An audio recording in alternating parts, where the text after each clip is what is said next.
Welcome back everyone. So বন্ধুরা, গত পর্ব পর্যন্ত আমরা দেখেছিলাম যে আমাদের এই পোস্ট লুকটা নিয়ে কিভাবে কাজ করতে হয়। সো আজকে আমরা দেখবো আমাদের এই ব্লগ পেজিনেশন যেটা রয়েছে, আই মিন এই এই অংশটুকু, আমাদের এই যে পেজিনেশনটা আমরা যদি আমাদের সাইডে গিয়ে দেখি, এইখানে দেখতে পাবেন যে একটা পেজিনেশন রয়েছে। সো এই পেজিনেশনটা কি করে ডাইনামিক করতে পারি? সো পেজিনেশনটা ডাইনামিক করার আগে আমরা এট ফার্স্ট যে কাজটা করবো, আমাদের এখানে অনেকগুলো পোস্ট করে নেব।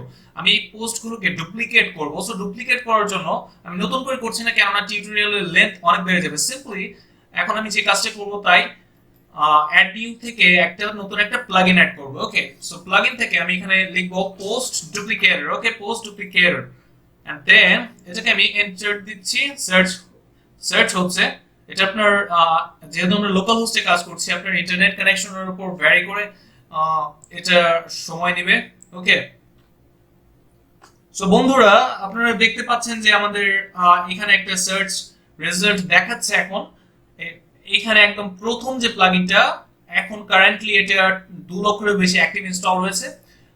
অথরের নামটা হচ্ছে মেটাফোর ক্রিয়েশনস। ওকে, এই প্লাগইনটা আমরা ইনস্টল করব পোস্ট ডুপ্লিকেটর। ওকে, ইনস্টল করছি। ইনস্টলে ক্লিক করে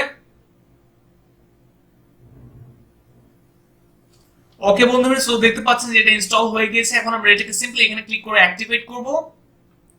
ওকে, এটা অ্যাক্টিভেট হচ্ছে। অ্যাক্টিভেট হতে একটু সময় লাগবে। দেখতে পাচ্ছেন যে অ্যাক্টিভেট হয়ে গেছে। অ্যাক্টিভেট হওয়ার পর এখন যদি আমরা আমাদের পোস্টে যাই, এখানে দেখতে পাবো যে একটা নতুন অপশন পাচ্ছি আমরা, ডুপ্লিকেট পোস্ট নামে। সো আমরা এখন এখানে ক্লিক করে অনেকগুলো ডুপ্লিকেট করে নিব, প্রায় 15-20টার মতো করে নিব। ওকে, সো আমি এটা ভিডিওটাকে পজ করে এটাকে ডুপ্লিকেট করে নিচ্ছি। সো বন্ধুরা, আপনারা দেখতে পাচ্ছেন যে আমাদের পোস্টগুলো ডুপ্লিকেট হয়ে গিয়েছে। এখানে আমি 17টা পোস্ট ডুপ্লিকেট করে নিয়েছি। এখন যদি আমাদের সাইডে গিয়ে যদি এখানে যদি রিলোড দিই, এন্ড দেন আমরা দেখতে পাবো যে এখানে আমাদের ডুপ্লিকেট করা পোস্টগুলো দেখাচ্ছে। ওকে, সো এখন আমরা যে কাজটা করব, এখন আমরা আমাদের পেজিনেশনটাকে ডাইনামিক করব। সো সিম্পলি আমি কোড এডিটরে চলে যাচ্ছি। এরপর আমি যে কাজটা করব, আমাদের যে এর আগের থিমটা রয়েছে, আমি সেই থিমটাতে যাব। সেই থিমটাতে গিয়ে আমি এইখান থেকে এই পেজিনেশনটাকে কপি করে নিয়ে আসবো। ওকে, সো সিম্পলি আমরা যদি লক্ষ্য করি, আমাদের যে এলআই রয়েছে, এলআই এর ভিতর কোনো কিছুই নেই। সো ইউএল এর ভিতর যতটুকু রয়েছে এতটুকু আমি কেটে দিচ্ছি।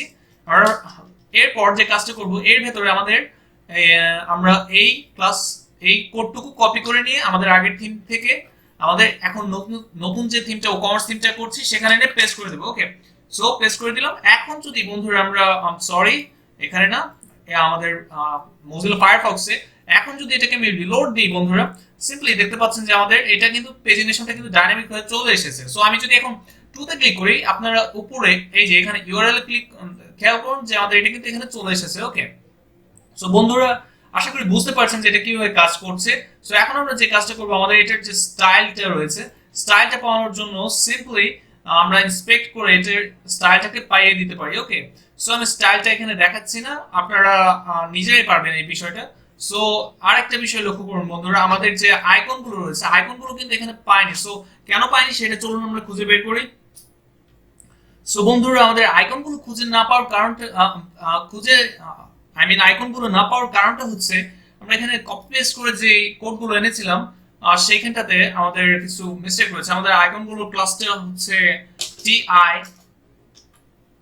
টিআই দেন ড্যাশ অ্যারো লেফট। ওকে, এবং কি এটা হবে হচ্ছে নিচেরটা হবে হচ্ছে টিআই, আমরা এখানে পেস্ট করে দিচ্ছি অ্যারো রাইট। ওকে, রাইট, অলরাইট বন্ধুরা। সো এখন যদি আমরা এটাকে যদি রিলোড দিই, আমাদের আইকনটা পেয়ে যাওয়ার কথা। ওকে, দেখতে পাচ্ছেন যে পেয়ে গেছে। এখন যদি আমি পেজ 1 এ ব্যাক করি, সিম্পলি এরপর দেখতে পাবো যে আমাদের যে রাইট যে আইকনটা সেটা দেখাচ্ছে। ওকে, সো এরপর আমরা সিএসএস টাও পাই। এই সিএসএস টা মেইনলি হচ্ছে এইখানটাতে যদি আমরা লক্ষ্য করি, এই যে এই সিএসএস গুলো।